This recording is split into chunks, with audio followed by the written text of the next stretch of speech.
divorce, it is like death.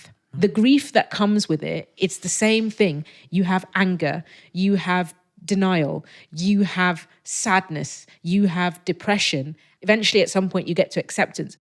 There was a bitter internal struggle with a therapist for a good year before I was like, okay, this relationship is done. It was bitter on my insides. And then he took off his wedding ring and he must have put it on the shelf.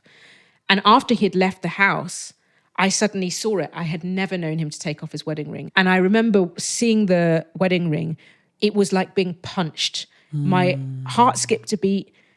The wind came out of me. And I've never felt anything like it. It was like being hit by something. And in that moment, again, even though I was asking for it, it became real. I noticed people treated you entirely differently when you had wedding rings on versus off. Also, when people don't see a wedding ring, they hit on you. Roots and Rigour, Rigour and flow. Roots and Rigour, Rigour and flow. Roots and Rigour, Rigour and flow. Rigour and flow. One. Here we are. Here we are for another deep episode. What have we got? Well, before we get to that, listen, don't forget the order of things. I'm just trying to jump straight in. Because you know what's about to happen. I know. Oh, man. Okay, well, welcome back to Rigour and Flow with me, Aiwan. And me, Tamanda, the show where business meets love. And culture meets critique. Before we even start, though. Yes. Your jewellery and your dress is giving me life. Why, thank you, darling. As is your shirt. That shirt is giving psychedelic, hippie, Afrofuturism, colourful power. And I'm really here for it. Yeah, we call it a beautiful colour riot. Well, it's gorgeous, whatever you call it. And actually, I should say that I've matched my outfit to you, but I don't have that kind of ensemble in my... So you're getting just a bit of colour in my jewellery and then a block colour on my person. I love it. Where'd you get the jewellery from?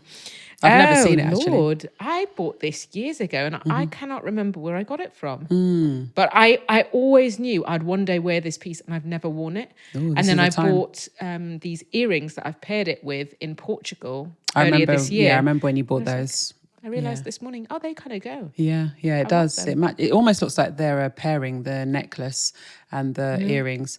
For those who are on audio only, how would I describe the necklace? It's like a 3-row necklace, really chunky, and it's got bands of silver with bands of like embroidered. Yeah, it's almost like embroidered beading. Yeah, embroidered but like beading. Large beading with blue and orange. Yeah, that matches the vibrant and turquoise. Yeah, and then there's like a braided sort of band that holds it all together, like a chunky braided band that holds it all together that's kind of blue and black. And then the earrings have a similar colour tone as well. And for matching purposes, you have almost a psychedelic looking... Yeah. I would say if you had to choose a base colour in it, it's the same sort of burnt orange copper as I'm wearing in my dress. Yes. But it's also... flooded through with blues and greens and yellows and very This is sounding like colours. Joseph's Technicolor Dreamcoat. It is. It's the T-shirt red version. And yellow and pink and blue and orange and ochre and... Wow, you really did teach the kids I that did. one. I had to. That part. Because it was the kids who had to sing all them colours. And, you're dealing with like little primary school kids and you're telling them azure and ochre and they're all going... What is azure? Miss, what's ochre? And I'm like, I don't even know. I'm getting the dictionary and the thesaurus to find out what is ochre. Tell me about the dress. Where does the dress come from? The whole thing's just giving regal. That's the thing. It's so regal and elegant. So my love, you're just full of compliments today. What can I say? This is actually from Grassfields, which is a black-owned store run by two African sisters. And I love them. I love their clothes. In fact, gorgeous. I'm expecting a new package from them today for another outfit. So, we love to see it. We've got to treat ourselves. We have to. This episode is about love and the fantasy of marriage. Okay. I see why you said heavy, because there's nice stuff and it has the potential to have nice stuff. But love can be a tricky and a complicated thing, Exactly. And people do like the nice fantasy of it. Yeah, the Hollywood version. I mean, my thing has always been, maybe because of how I was raised and maybe the things I saw and the Christian definition of love, I feel like I was always taught that, well, first and foremost, that love is a verb. It's a doing word. It's something that you do. I actually remember writing a song about that back in my early days at College of Music. Oh, did you stab it? It will be somewhere. And if I can find it, I'll definitely put it in. I want to snip it now if you have it. Yeah, it'll be on that's the weird thing. It'll probably be on a CD somewhere. Oh, wow. And I don't even have a CD drive or player. Oh, yeah, that's true. Do you see what I mean? Yeah, that was a different era, It was wasn't a different it, era, of our music making times? Yeah, yeah. But yeah, so I was raised in that sort of, love is something you do. Love has all of these, like it's not just about romance. In fact, growing up, there really wasn't romance to the love that I was taught within my community, my religious community. Obviously, in the outside community, there was. Right. Because then that's when you have Hollywood. Celebrities, Disney. pop stars, Disney, all of that stuff. And it's Yeah. like this gooey thing and people walk into the sunset and live happily ever after. Yeah. But I think I was firmly grounded in a love that is robust and rugged. And Christian. And persevering and all sorts of things. Persevering Resilient. even when people should not be persevering. Exactly. So that's my understanding of love. Yeah, I would also say, can I make this comment? Oh, please. When I first met you, I think you were quite jaded and quite cynical about love. Were you not, like, quite apart from your young Christian roots and conditioning about love? I was jaded, faded and cynical. I do remember that, you were a tough cookie to crack. Yes. Can you crack a cookie? You Crumble? can. Well, you can break a cookie. That's true. You can snap a cookie. I didn't want to snap you. You can crumble a cookie. They're all very violent I didn't phrases. want any of those things. I was just like, hello, knock, knock. Love can be nice. Yeah. And I responded to that. Do you remember our early days when we first got together and we used to keep our little video diary? Yeah, in fact, some people may not know that this show is actually based on the foundation of our video diaries that we kept from the beginning of our relationship, recording one every single week. Mm-hmm. And it was just for us. It was like, they always say, couples should check in with each other. And I thought it would be good to check in with a video diary because then we can also watch it back. Because you're a documentary filmmaker, let's face it. Yeah. That is like very unique to you. Some people just check in. You're like, let's film our check-ins, darling. Yeah, literally. And I'm like, okay. So we have like love me a nerd. Yeah, literally. So we have something like a 2-3 year archive of our relationship going back to the very early days. And you can actually see my dreads just sort of growing over time. Well, you had no dreads at the beginning of it. It was just short hair. Yeah, that's true. Oh, yes, it's true. You just had a short hair, yeah. And I think we look back on one of the videos and we're talking about where I was at when I first met. We were giddy, Tamanda. fully in the honeymoon phase. We were. And then obviously there's this phrase that I say, which is like, I thought I'd never find love again. But yeah, this show really comes out of that foundation. And we're like, the things we were talking about, we were like, I wonder if this would be useful to other people. Because we do have some really intense conversations, as you've seen on the show. Mm-hmm. But also, I think that's the moment, that's kind of I would say for me, for sure, because I'd never done anything on camera like that. Mm-hmm. That was the point at which I got comfortable being on camera and didn't see it as like this big thing, which meant when we started this, it was just like, oh yeah, we're just doing what we normally do. We're just checking in. Yeah. And I think it's part of the reason I love doing the show. It feels like an extension of the conversations we have anyway, or had anyway. Yeah. So I guess today's episode, we really want to dive into one of the other side of love, which is divorce. Yeah.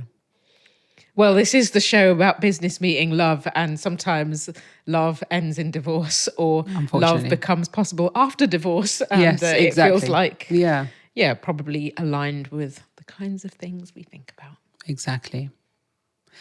So this year, your wonderful parents Yes. celebrated their 46th anniversary Yep. of marriage. So they've Yeah. been married for 46 years. That is incredibly good going, I have to say. And for me, it's like goals. Really? It really That's is like goals. hashtag couple goals for you? Hashtag couple goals. Like, never mind all that silly stuff on Instagram where it's just two good looking people and people are like hashtag couple goals. Nah. Couple goals for me is Ma Walker and Mr. Guy Walker. You were going to say Guy Ritchie, I which was is going your to say Guy secret Ritchie. nickname for him. I do call him Guy Ritchie. Which he finds very amusing because I've told him. Yeah, he He's does. Like, oh, He tolerates my bullshit. Guy Ritchie. I know him. But yeah, so they for me are couple goals. I've only been married once to Yeah. you, but you were married before. Yes. And so I think where I want to start with this is for somebody who grew up in a very stable, loving home with parents that were committed to each other and loved each other and have been married for 46 years. What was it like to grow up in that kind of environment with those parents?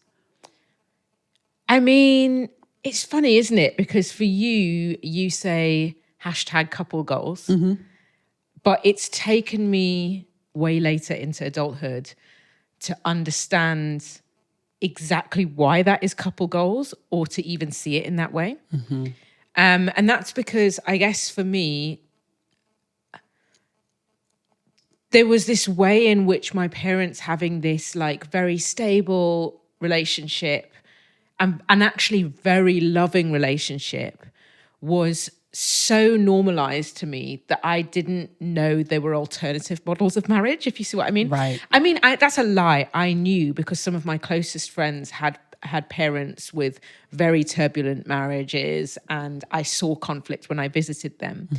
But with my own parents, it was still for me kind of just, I guess I took it for granted, right? They have this really lovely relationships. You know, there's some people that stay in marriage forever and forever and forever, and they say 46 years, and you're like, okay, but 46 years of what?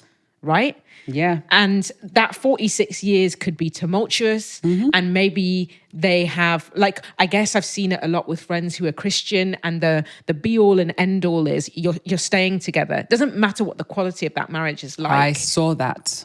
And I still see it till today. Yeah. People who've been married 20 years, 30 years in the church. And I'm like, you're not happy and you've never been happy. And what are you doing? Exactly. You know, and your kids can see it. Absolutely. You know? But for me, it wasn't that. Like my parents, when you say love is a verb, the definition of that is watching them, especially in their older years, where both of them have health challenges. It's no longer fun and pretty and you're youthful and things are easy. Not that when you're youthful, everything is easy, but it's sure easier than when you're in your 80s and your health is not so stable and, you know, you're more vulnerable and, you know, the money that you once had isn't the same as the money you now have and all of these things. And you're still being a team. You still have each other's back. You're still also honest about the fact that you're not self-sacrificing and telling a lie about it. You're honest about what's hard about it and still able to love each other and be there and, I don't know, be an example of this thing. So I would say that it probably took me until way later into adulthood. And I would say, especially after going through a divorce myself, that I realized, oh, this thing that they have, I've almost been privileged to the point where I've never had to think about what does it look like when it doesn't work?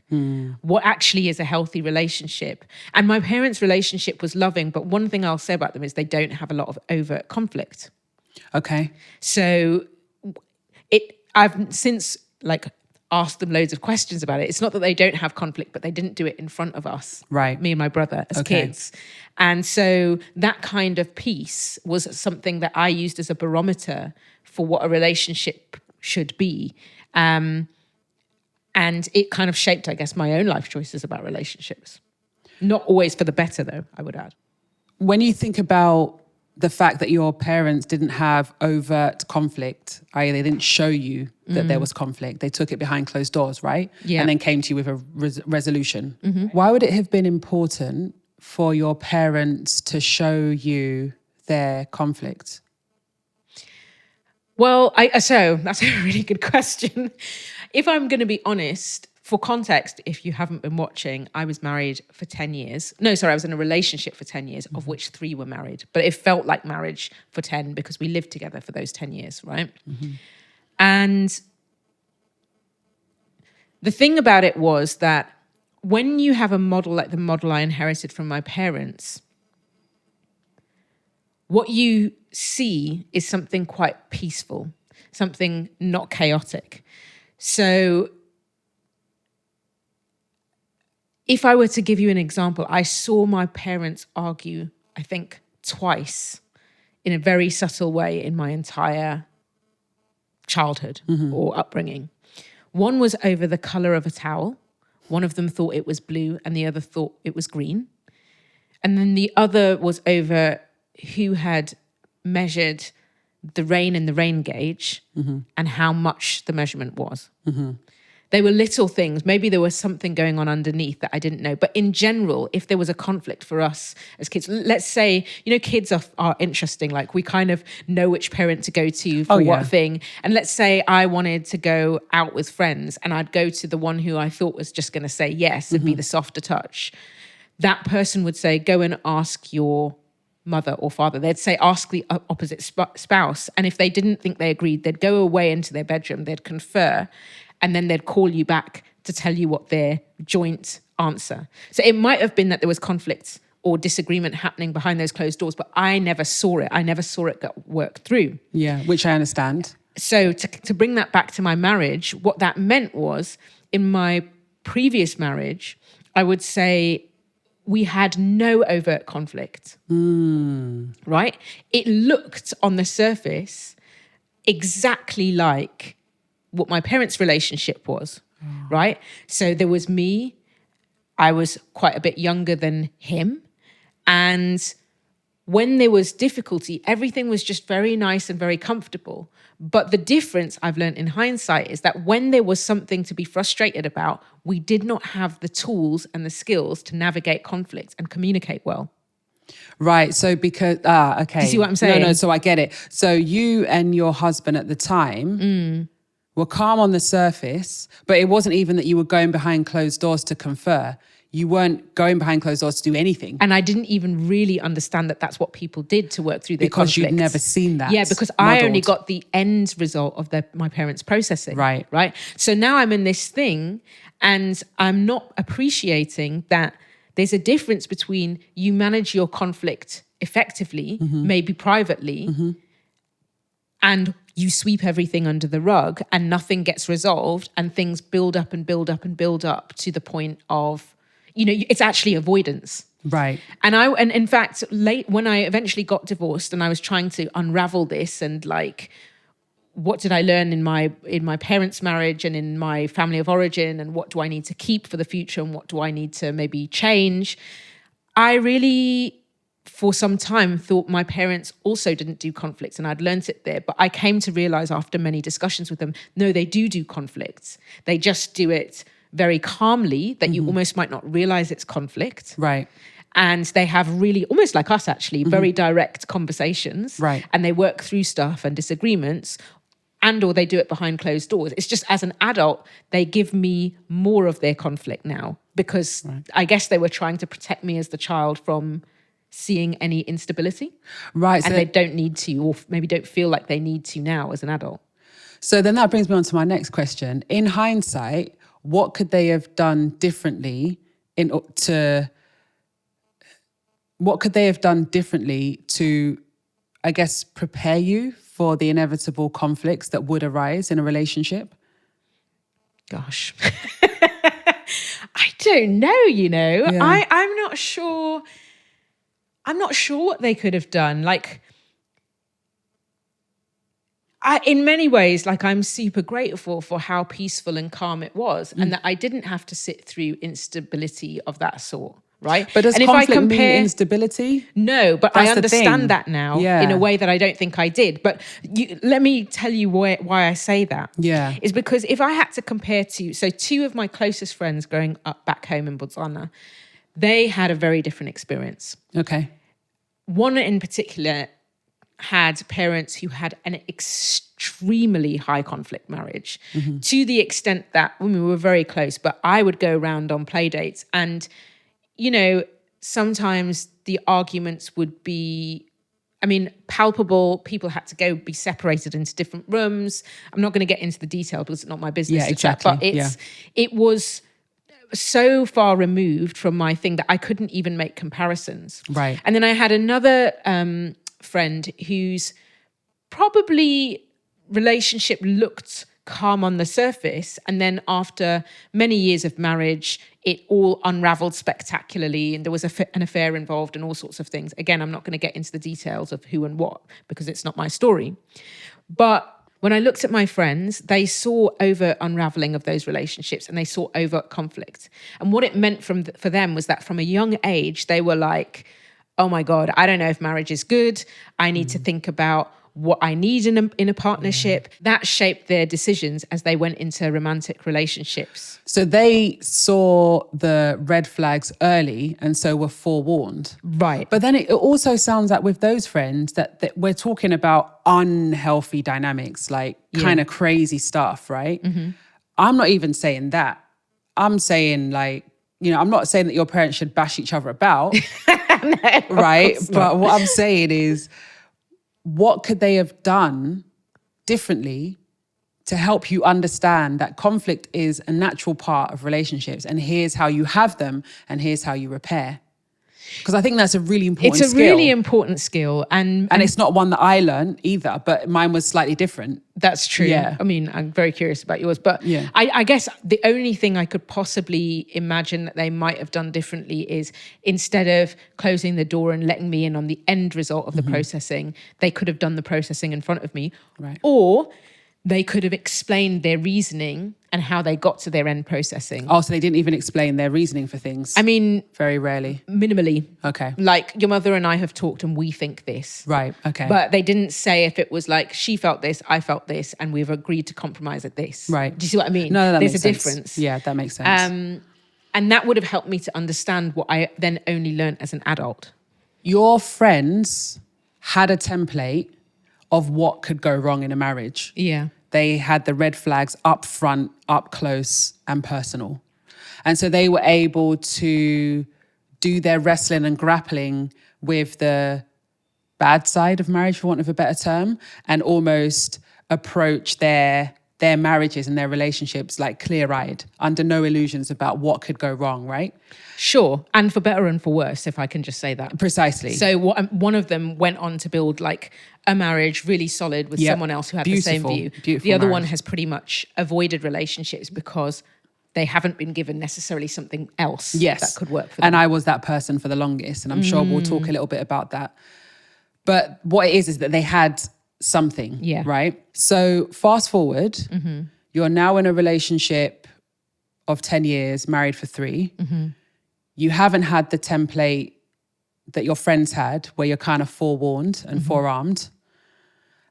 And you have this rosy template, right, of a long-lasting, happy, peaceful, stable relationship. How did you figure out that you needed to divorce rather than maybe just sticking it out and sticking it through? Because maybe you assumed in your head that that's what your parents were doing, is just sticking it out. So what's that process? How did you go from peaceful, rosy, stable to I need to divorce? Look, I stuck it out. That template was really, really strong.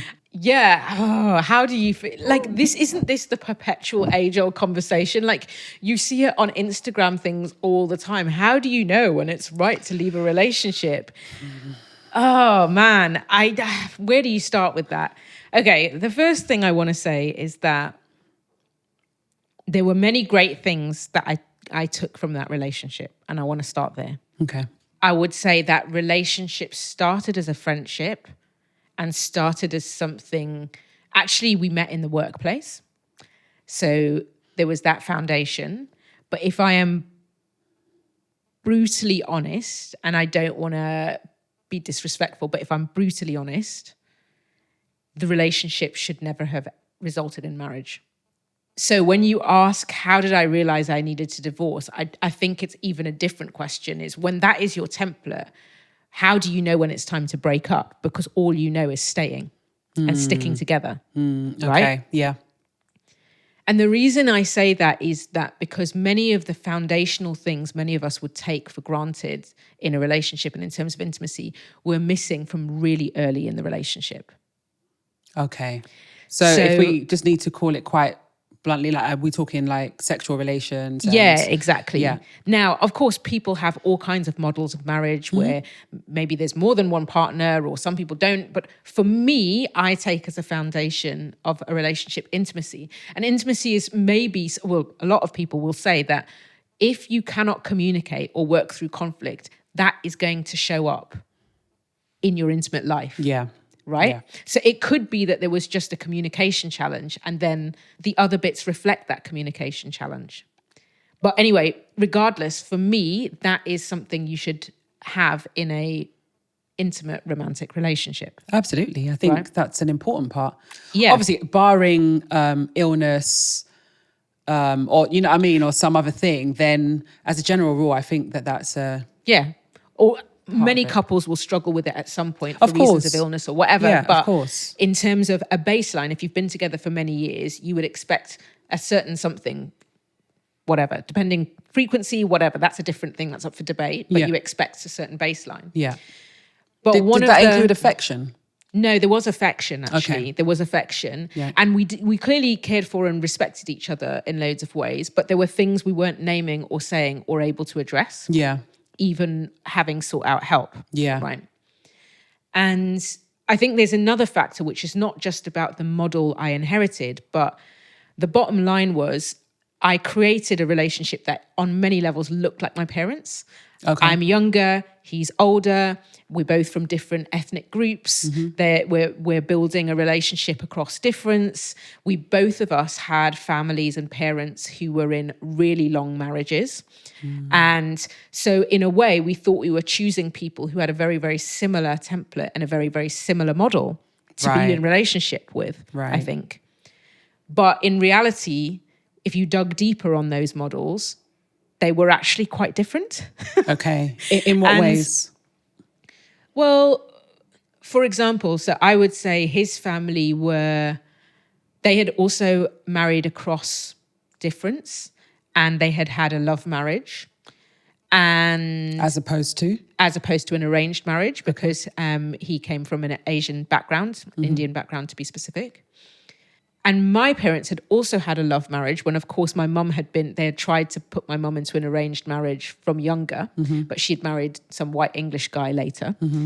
Although those similarities were there, actually the culture and the mindset of our families were very, very different. Okay. So in his case, his family were much more close-knit, inward-looking, I would say, very much stayed within their own community. Right. And did everything together. Most decisions were collective. And there would have been like really good reasons for that in terms of all of their care needs or whatever. Whereas my family, for him from the outside, looked a bit like a collection of individuals. So my parents' mindset in marriage had always been, we're different people. We're going to celebrate those differences. Our children are different people. And so the conception of love in my family was that love is freedom. If my mum wanted to go off and study, even if that meant she was going to be in Scotland for like 2 or 3 years or working late and doing a job alongside a PhD, it was like, yeah, how can we make that work to ensure that you flourish? Okay. If this child has this gift, how can we let them take their own path and the other kid take their own path? And so we had these on the surface similar models. But actually they're vastly different. But really vastly different. Right. And even that played out early on in the relationship. And some of it was age gap, right? Okay. At the time I was a creative and so we'd got into this relationship early on. He wanted us to buy a house because he was at that stage. It was way too early for me. And I was like, I don't need to be tied down like that. But it wasn't a reaction against him. I just took for granted that a man would do what my father did, which is like support me to do whatever I want, which is maybe not fair to expect of a romantic partner. Yeah, you know? Expectations are very, very important to understand and clarify and actually speak out. Yeah. You know, because otherwise those assumptions. Yeah, and I would never have known otherwise. So this was my first encounter with someone who would say, that doesn't make sense. So then I'd start being like, oh, okay, fine. Well, he would understand the not buying a house, but then I'd be like, oh, I'm doing music. What if I just go over to the States and start my career? And he'd be like, hello, like, I don't want to move. Like, what do you think is going to happen? On? So for him, that freedom I'd seen modeled in my family was, I would suggest, like deeply disruptive and like, whoa, this isn't what a relationship is. But also on top of that, because you can have those differences. In fact, all relationships have them. We have them. But I think what the issue, it sounds like what the issue is there is that you weren't able to communicate effectively and then find a way through a compromise or whatever it is, right? Mm-hmm. Yeah. Probably actually in hindsight, some of it was me being less mature and knowing, you know, if that person says, well, how would this work? Today's me would be like, well, these are the things that we could do. And I'd also know my boundaries, and I'd also probably go, well, what am I willing to sacrifice and not for a relationship, especially at 23, exactly. or 24 or 25. Yeah, because that's young. Yeah. So today me, that relationship would have ended at those points. Right. Certain things were missing, certain communication wasn't happening. However, there's another factor beyond my parents. It's taken me a long time to get to this point. But in finding someone who was actually quite a dependable, reliable man, I was getting something I hadn't had after leaving home. And I was getting something I hadn't had after leaving school, right? Right. So the stakes for me were really, really high. Yeah. Here is somebody who looks out for me, is dependable, whose model of marriage is you stick together, you do things together, blah, blah, blah, blah, blah. And now, if I decide to walk away from it, I'm very much alone again. Right? So some of this is about migration. The uncertainty, the precarity of, having migrated to this country on your own. Yeah, and it's not just that person. It's that even at the early stage of the relationship, you've met all their people. You've formed relationships with them. Built networks. You've built a community around you. So you're effectively walking away from so much. And of course, the longer the relationship goes on, the deeper your affection for all those people, the deeper embedded you are in those networks, the more your life revolves around it. Yeah. And so it's not just by the time you realize this thing isn't working, that you're like walking away from one person who you may care very deeply about, even if you struggle to communicate. You're walking away from everything you've built. Yeah. Everything. Yeah, that's hard. That's tough. You know? To make that decision is tough. So I can see why and how it would take you a long time to get to that decision, because you're having to weigh up a lot of things. Yeah. And, you know, divorce is it's in the top 3 of the most stressful, debilitating things a human can go through. Yeah. Alongside moving house, right? Yeah. So, yeah. And that's not just the emotional pain. It's the fact your finances are all entangled. You're now going to have to wait to figure all that stuff out. Is that figuring it out going to bring in legal people? What's going to make it really high conflict? What is that going to mean for the connections you've built up? Also, what stories are going to be told about you? Because the other thing about having a relationship that looks calm on the surface is everyone in your network thinks everything is fine. Yeah. And there are many people who said what you said of my parents to me at the time of the divorce, which were like, you guys divorcing, you guys were couple goals. Yeah. Oh, because they saw that. Yeah. They saw the social media version of the thing, and they saw how we got on, but they couldn't see underneath this, we're not addressing or resolving the things that are difficult. So were you not able to talk to your close friends about the difficulties in your marriage? Was that not a possibility or not something you did? I actually did.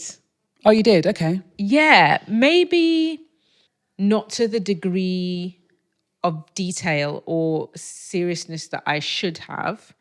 But I did kind of point to, there are some challenges in I think probably one of the things I thought it was the intimacy, when maybe it was the communication. Okay. But the response we generally got, because people saw the nice thingy, was they're invested in you too. Yes. So they're like, oh, that's normal. Every couple goes through that. And you're just kind of going, but it's not this. It's not. I maybe didn't then come back and say, yeah, little periods where things are difficult. Yeah. It's different to, this is a whole pervasive dynamic of the Right. relationship. I get it. But the bigger thing is with my parents. Now, if I had had a parents who had conflict, or maybe even if I'd had divorced parents, it might have been easier to go to them as elders and be like, I'm struggling with this. Yeah, but because you never saw it, it doesn't give you space to show what you're going through. Yeah, Because and you might also, feel like, what, a failure, or what was going through your mind? yeah, a failure. But also, who's to say that this wasn't what was going on with them? Yeah, that's You, true. nobody talks about this stuff. So you end up endlessly Googling what's normal, what's not. You also don't want to betray your partner by talking about those details, because you know that these things affect how people are perceived, and none more so than with men, because, you know, being in a sexual relationship and sexual prowess is perceived to be this important thing that plays out with much higher stakes for them. Yeah, right? the bravado is very real. You know, so it's a cornerstone of masculinity. And to your point about failure, yeah, there is this real sense that you're a failure. And it's not that your relationship is a failure. For me, it was deeply personal. Am I not good enough? Am I unattractive? Am I a bad partner? Do I not listen enough? Am I difficult? Am I asking or expecting too much? And so the pervasive thing for me over time was feeling that I was getting smaller and smaller and wanting to demand and expect less and less and be easier and easier, which is a female socialization. Yep. And so you're like disappearing. Precisely, not rock the boat. Yeah.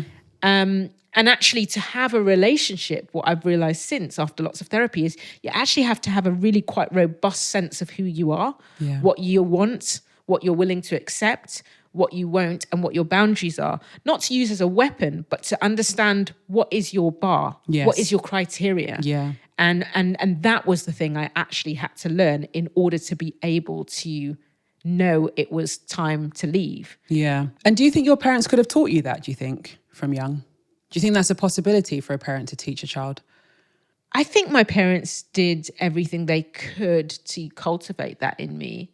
But even beyond your parents, just in general, is that something that you can teach a child, that you can foster within a child? I do believe that you can. Okay. I think you have to be willing to have really open conversations Right. about things like boundaries, identity, teaching people how to navigate conflict. Your kids can learn how to navigate conflict. You have to make it safe for them to express themselves. But then there's a line, because even if you do everything to teach your kid, your child goes off and lives a life completely different to yours. Their That's journey true. is their own. That's right? true. So you could have given them all the tools in the toolbox, but when they go out into the world and have a relationship with someone else, they're going to meet someone who doesn't have that framework, who doesn't have, so there's some people you could meet, and if your child does boundaries, they will put their hands on them. Yeah, exactly. Do you see what I'm saying? And, it's so funny. I like the analogy of the toolbox. You can give them all the tools in the toolbox, but when you actually go out into the real world, you may not even know what the right tool is for the particular thing that you're dealing with as well. Or the individual you've encountered. Exactly. And so you might be using the wrong tools at the wrong time for the wrong person, for the wrong situation. It takes some time to really understand and become a master of those tools. Yeah, and some of that mastery is realizing when my toolbox is not compatible with this person's, and so I'm going to walk away. Because you need a wrench. You need to really wrench that person properly, and you're like, I don't have a wrench. Spanner is not spannering. It's not spannering. The spanner is not the one for this particular. This one what's needs. The bit? Listen, this one needs a pneumatic drill, and I don't have one. So let me just exit stage left. Truly, Yeah. Because actually, a lot of relationships is finding whose shit is compatible with yours. And I would say in the past marriage, the shit looked The shit looked compatible. Yeah, but it Here's wasn't. two people with these parents in long no. marriages that have a cross-cultural love marriage. Yeah. But the shit was actually you needed not a ratchet compatible. screwdriver and you didn't have one. I needed to be screwed with a driver. Oh, I'm glad it's you, because normally me who says those sort of outrageous, delete explicit that. things. We're not deleting it. I want the world to know that it's not just me on this show who says these kind of explicit, crazy things. There's some flow does come from this one here. Reluctantly. That was almost a drill sound. Yeah, but do you know what I mean? No, I feel you. I think... I want to ask you the questions now. Oh, no, don't ask me the questions. Well, earlier you said something about your template, and I'm like, oh, but we didn't get into that. About you being put off relationships or... That's because for me growing up, I just saw chaos, madness and mayhem. As I spoke about in the domestic violence episode, which I think is the first of the last season, so episode 13, if I'm not mistaken. I saw a lot of it, domestic violence, all different types of it. And I was raised by a single mum. Mm-hmm. I know the things my mum experienced in her marriage, and the marriages in our church were just very, they weren't appealing. They weren't colourful to me. They were very grey in my estimation, It all just felt a bit, we're just doing this for the Lord, God's will is for me to marry this person, even though I don't necessarily want to marry them. But also I can't go against God's will and what the pastor is saying, because if I do that, then I risk endangering my position, not just here on earth, but in the afterlife, because I've disobeyed God. So there were a lot of people who were marrying for the wrong reasons and then staying in those marriages. Yeah. And so I just saw a lot of what looks like just grey, unhappy marriages. And so I was like, I don't want that. And I associate it with marriage. So therefore I don't want marriage. And that's that. End of story. And yet you started this conversation by saying your parents had 46 years of marriage and that's couple goals. And because of the kind of marriage they have. Okay. I've seen it. So what's firsthand. the switch? What was the switch for you? The point at which you thought, okay, there is a different model of this thing. Well, I realized as I started to get older that while I may have been shown a model of marriage that wasn't appealing, there had to be marriages out there that were. So I'm the kind of person where if I see a deficit in my understanding or my skills or whatever it is, I'm always quite quick to try and learn and to fill that gap and to increase my knowledge in that area. And so I just started to seek out couples who were happily married for long periods of time. And I just started to surround myself with them, So I actually have a lot of friends who've been married for 10 years, 15 years, 20 years, 30 years plus in the case of one of my good friends. And just watching them be in love, be loving, be affectionate, to be there for each other in their time of need, ranging from like severe illness to bereavement and so many of the dark things that can happen in life, right? And watching them navigate that together. And I think that really helped me to start to counteract the models that I'd been shown growing up. That then softens your stance around marriage. Yeah. I feel like if I had had that conditioning, the really difficult one you started with, the risk would be swinging to the fantasy version of the thing. Like, I feel like I've seen that in people. So did you ever have that where when you started looking for the other models, you still almost thought it was a bit like the Disney? Or did you find models that also included, okay, and this is the hard bit? No, do you know what it is? I'm very anti-Hollywood. Okay. That's something that hasn't left me from my upbringing. Like all of that glitz and, you put the little smoke to make everything look a bit soft around the edges and, the deep kissing and then they float off. Where I come from, that does not match. So I'm under no illusions about the rugged quality that life can have and how brutal life can be. Yeah. And how dark and how harrowing life can be. I've seen the dark side of life in so many ways. It would take a lot of Hollywood to remove that from me, I think. Yeah. No, that makes complete sense. I don't know. I don't think I've ever looked at Hollywood and thought, oh, I want to meet my knight in shining armor. Okay. And race Because you off on probably my want to white be the steed knight. into the sunset, you know. You didn't look at it and want to be the knight? No. No, okay. No, not really. Yeah. I don't want to be anyone's knight. That's too much fighting. It's too much pressure. Too much pressure, too much armor, too much fighting. No, I just want to be a human. I have to say, this is my experience of you in relationship, because even early on in our relationship, I got very sick and you were right in there. There was no, and you were honest about which bits were hard and also honest about your intention to support me to the hilt. To the bitter end, So I really see that in you, that kind of understanding of the reality of life. Yeah, absolutely. I want to come back to your story now, because I actually want to talk now about the actual divorce. Yeah, oh gosh. If you're able to, talk me through the actual divorce. Like, what was it like to actually go through that process?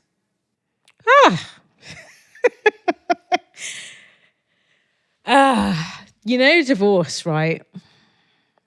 First of all, before I was even willing to see it as divorce is the option, there was a bitter internal struggle with a therapist for a good year before I was like, okay, this relationship is done.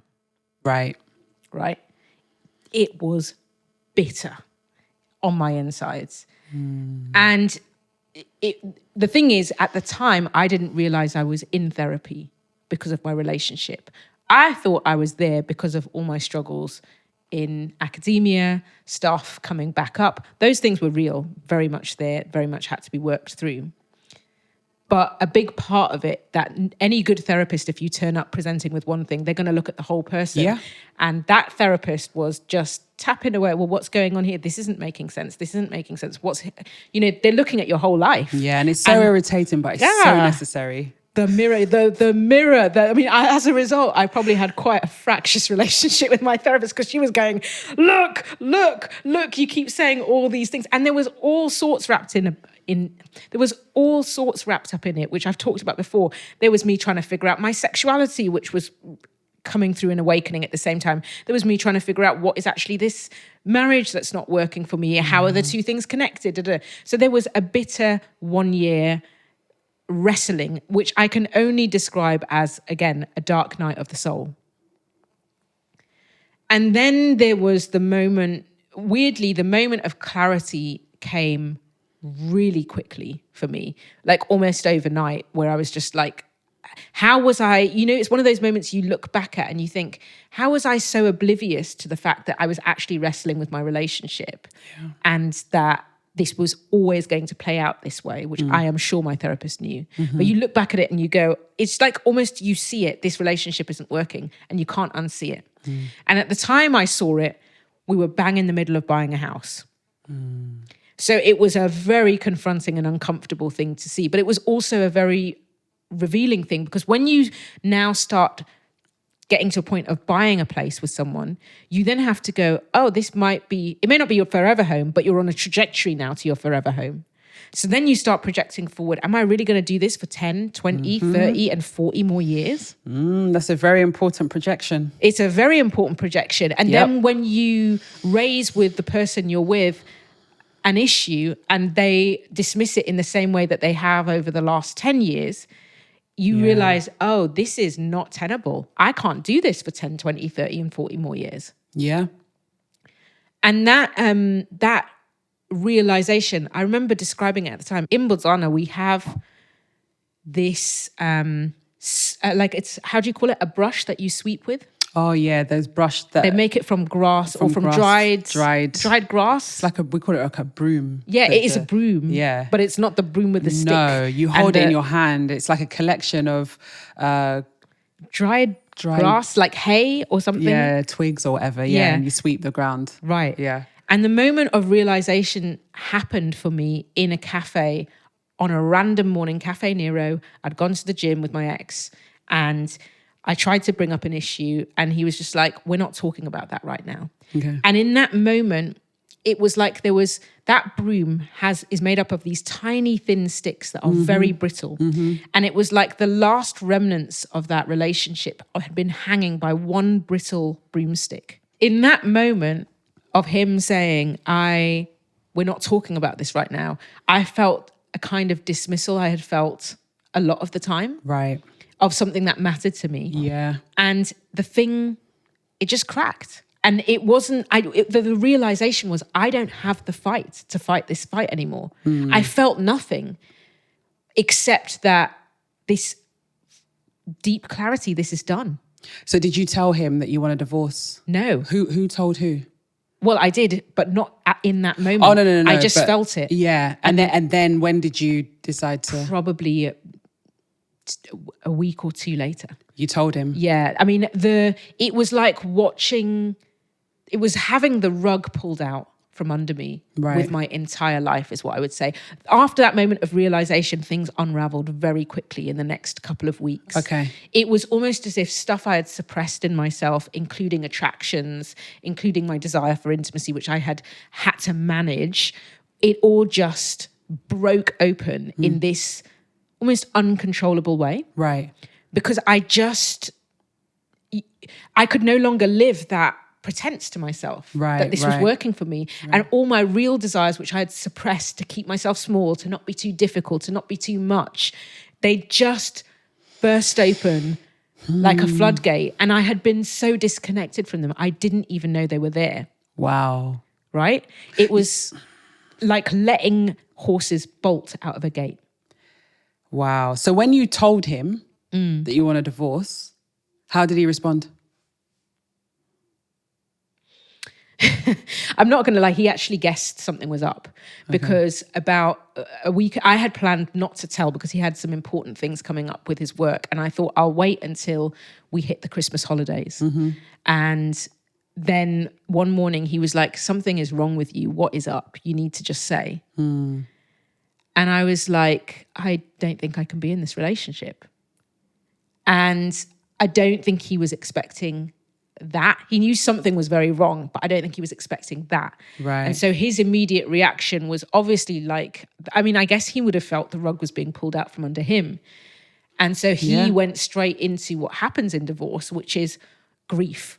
All the reason, like people do not talk about that divorce. It is like death. Yeah. The grief that comes with it, it's the same thing. You have anger, you have denial, you have sadness, you have depression. Eventually, at some point, you get to acceptance. But that acceptance doesn't come without many cycles of all those other emotions that are on crack. Yeah. And especially, I imagine, if you're not expecting it. On one level, I had done a year's work to prepare myself for it, tortured work. Yeah. For him, it may have felt like, even though he knew deep down, if he was honest with himself, those were issues that, I'm sure for both of us, he hadn't been mentally preparing himself. Also, he had been through a heck of a lot in the years preceding, including the loss of family members and bereavements. And it was a really rough time for him. Yeah.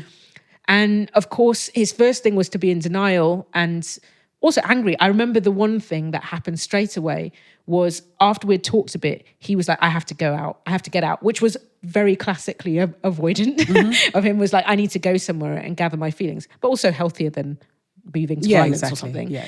And the thing that happened was he went, showered, got ready, and then he took off his wedding ring and he must have put it on the shelf. And after he had left the house, I suddenly saw it. I had never known him to take off his wedding ring. And I still had my wedding ring and my engagement ring on. I still hadn't even taken it off. And I remember seeing the wedding ring, it was like being punched. My heart skipped a beat. The wind came out of me. And I've never felt anything like it. It was like being hit by something. And in that moment, again, even though I was asking for it, it became real. Yeah, that's a lot. It was a lot. That's a lot. How did you get from that point to making the divorce official? There were long parts to it. But I mean, honestly, I have a friend who is a divorce lawyer. If it hadn't been for her, I do not know how I would have got through that period. I had the counsel of a ton of friends. And I had people who helped me figure out temporary places to live. And all the paperwork worked itself out. But the biggest part of getting to that point, which took 9 months, was long moments of just walking around London and spontaneously just bursting into tears. Yeah. I know them It was ones. awful. Yeah. Do you relate to that? I know you haven't been divorced. No, but- I've never been divorced, but I have been in a long-term relationship. And this is going to sound like, and it's not to minimize what you've gone through, because mine is maybe a bit pathetic, who knows? No way. But we'd just broken up. And I remember going out to our local Asda on my own for the first time in a very long time to do grocery shopping. And there was something about walking around that familiar supermarket that just hit me. I had to leave. I didn't even finish the shopping. I had to leave, and like before, the tears just started coming out my eyes. Do you know what I mean? I think I Those just hot cried. tears. The hot tears, man. And it's just like, you're just almost like, you know, Yeah. on your way home. So yeah. I know them ones. You're I know them ones. sobbing your Yeah. eyes out. Yeah, there was just, there were so many days. Like I think I probably didn't stop crying, honestly, for about 9 months. Wow. I remember once I was sitting on an advisory group for something, and there was an older woman on that board, and we ended up taking the tube in the same direction after this meeting, and I was midst negotiating the divorce. And she saw my wedding rings, because I hadn't taken my wedding rings off even at that point after separation. And the reason for that was in the workplace, I noticed people treated you entirely differently when you had wedding rings on versus off. And also when people don't see a wedding ring, they hit on you. And at the point when you're divorcing, you're just like, I do not want to be hit on. I don't want any of this stuff, right? So I kept them on. And I remember her asking me on the tube, oh, tell me about your husband. And of course they assumed it was a husband. And I just broke down crying.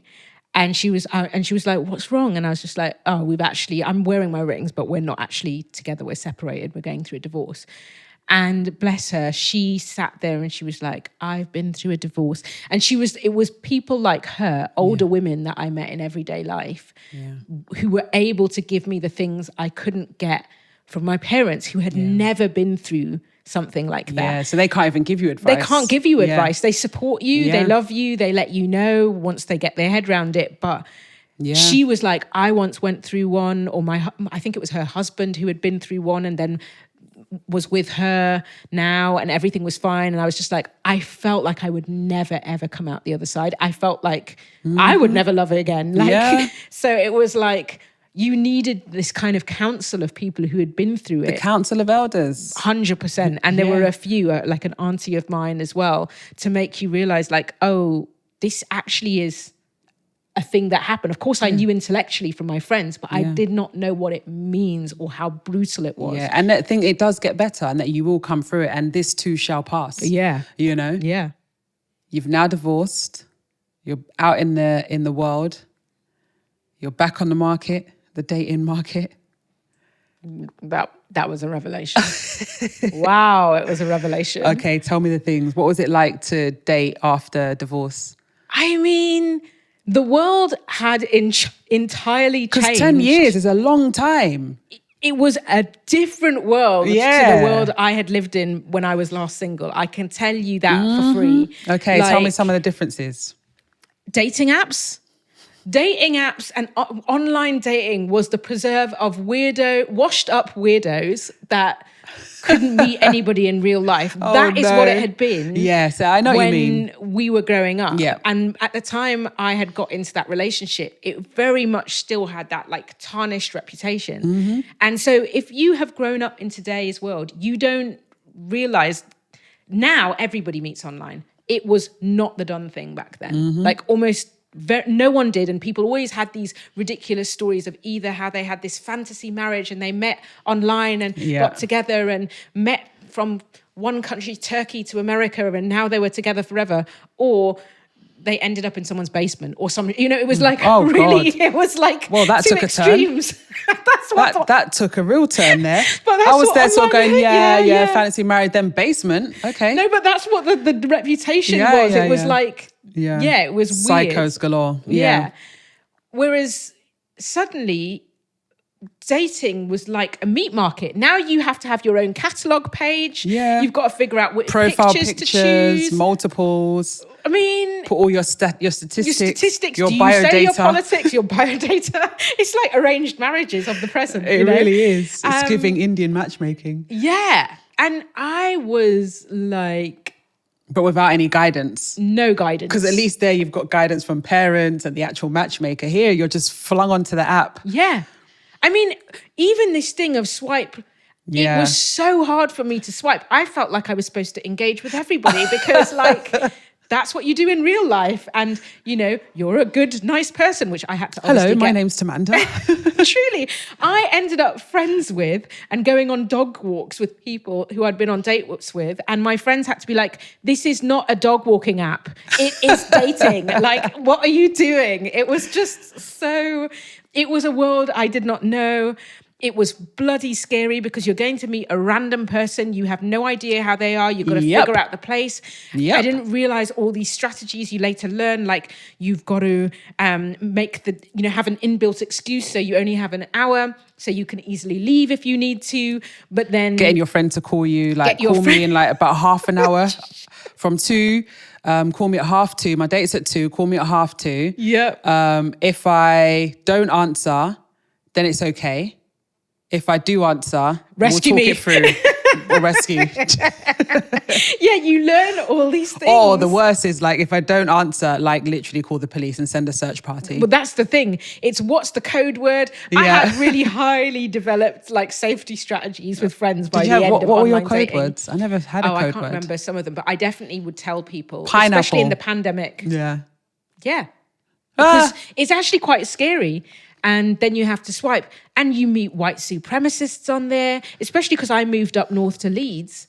So suddenly, What are you trying to say about Leeds? Don't say nothing about my Leeds. I'm sorry, but Don't there is say a nothing. good contingent of white men on the dating apps who will stand there with their fishing things, and you will very Fishing quickly, things? They'll come. Some of them, man, there's Not all white sorts of supremacists and fishing. I don't know if there must be some correlation Oh, or something, no. but definitely, okay. Some of them Listen. are not quite white supremacists, but definitely there's a lot of people who you can tell they've never interacted with With a white, with with somebody a black who's person. black. That makes sense because obviously once you move out of London, the population in a lot It's of less the diverse, yeah. it's less diverse. But you feel that in most a cities. dating scenario. Yeah, exactly. You know? So the fantasy of marriage is shattered. What made you persist on the apps? The ghetto. I think we are quite wired for love, to be honest with you. Of course. And I wanted something. You had hope. I had hope in Yeah. it. But honestly, I did leave dating apps feeling hopeless a lot of the time. I was Okay. just like, you know, you'd just come off them. You'd have awful experiences. You'd have fine experiences. But I was mostly deeply hoping I could meet someone and still have the chance to have a family. Right. That's basically what it came down to.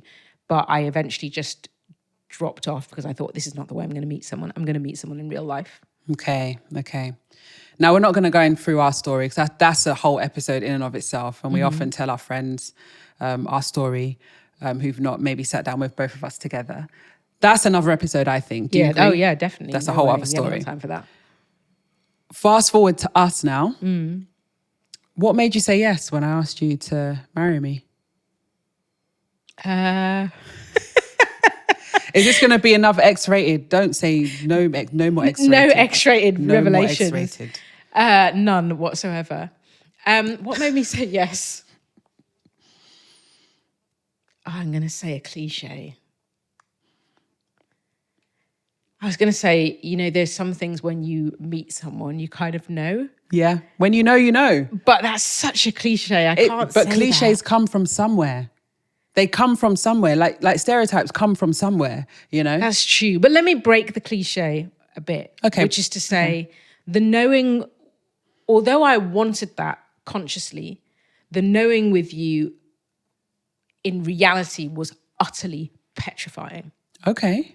Explain. I mean, I felt really calm and safe until I and happy until I realized, like, okay, this is serious. Yeah. And I had a different therapist at that point, a guy who was amazing. Yeah. And when you actually asked me to marry you, I'm not going to lie, I said yes, but I freaked out. I knew you were freaking out. I freaked out. I knew you were freaking out. Because I was like, I thought I wanted a family. I thought I wanted to get married. And I was just like, all the divorce trauma came back. Fuck, what if this doesn't work out? Like, what are we going to do? Yeah. You were so certain and sure is how you seemed by that point. 1,000%. And I didn't have a shred of doubt. You didn't have any? Not one single doubt. But you had a little bit of a freak out before you got to the point of asking me, I think. No. You didn't? I did not have a freak out. Oh. The only slight freak out I may have had was that I knew that you'd been divorced before. And I was like, how will I handle it if you say no? Because of the strength of my feeling for you. Oh. That was the thing that I had a slight wobble on, which is probably why I proposed in the way that I proposed, which was very casual. Yeah. I didn't want to make a big song and dance because I knew that you'd been through something before. Yeah. So I was very mindful of that. Do you know what I mean? But in terms of I'm telling you now, I've been in relationships before, they've wanted to marry, and I've been like, no. Like, I've never really had that desire or that inclination. Yeah. When I met you, I knew within a couple of months, I was like, this is the person. And I knew that I wanted to marry you. There was not a shred of doubt. That was what helped me get to say yes, because after you go through the trauma of divorce, you don't trust yourself. I failed at this thing before. Yeah, that's Will the I thing. fail again? Yeah. Every bit of data you read on Instagram, even if you look at the research, first marriages these days, the success rate is low. 50% of them break down. Yep. When you start getting to second and third marriages, everything I was reading is that it's even harder. Like the failure rate of those marriages is high. So I actually needed God your... forbid will not be it will not true be us. for us. But even that, your church responses, your certainty. Yeah, absolutely. It really helped me, because without that, and actually without watching my brother get remarried and show conviction in that decision. Yeah. As be an successfully example, married. And successfully be married. Yeah, exactly. I'd have been lost. Yeah. But nonetheless, when you asked me, I said yes. I went to therapy, and I freaked out. Immediately I came into that therapy session. My therapist was like, "What's wrong? I can tell something's wrong." And I was like, "Well, everything's right. Aiwan's proposed to me," and he was like, "Oh my God, congratulations." He was so happy about it. And I was like, why are you so happy? Like, what is wrong? And he was like, "This is great." And I was like, "It's not great." And he was like, "No, it's great." And I said, "Well, tell me why you think it's great." And he was like, reeled off all these reasons. And I was like, "Yeah, you're right. That is how I feel. You're right. I have said all those things about her." And he was like, "Yeah, so what's the problem?"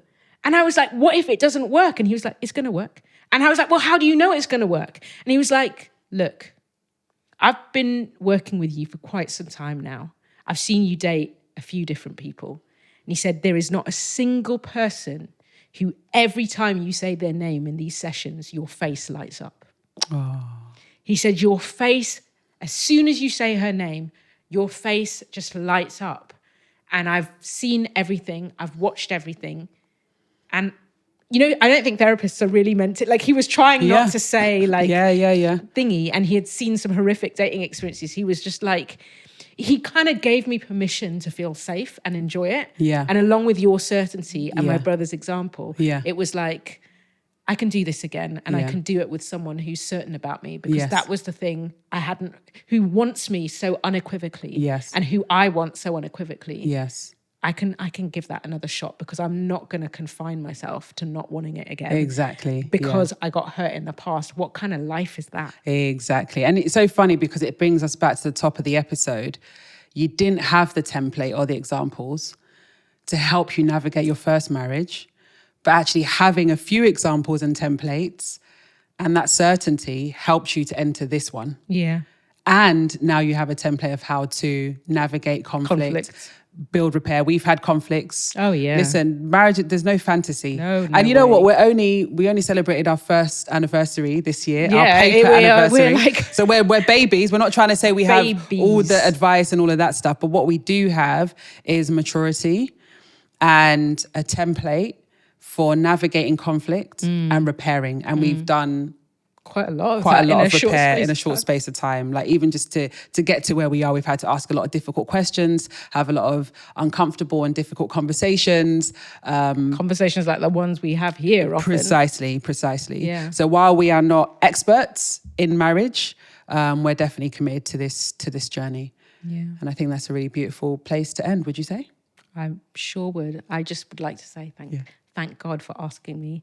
Thank you for asking me and for being so certain as well. Oh, thank you. I mean, it was easy, honestly. And really, apart from my freak out, it was very easy with you. Yeah. Yeah. Well, thank you so much for listening and being with us in this episode of Rigour and Flow. If the topic that we've discussed today has left you with some thoughts or questions, please share them in the comments. If you're watching on YouTube, if you're on audio, just drop us a DM on one of the links in the platform. And as always, please like, rate. We need 5 stars on Apple and Spotify. Absolutely. Share it with your friends. Leave a review. Spread the word about Rigour and Flow. And thank you so much for watching.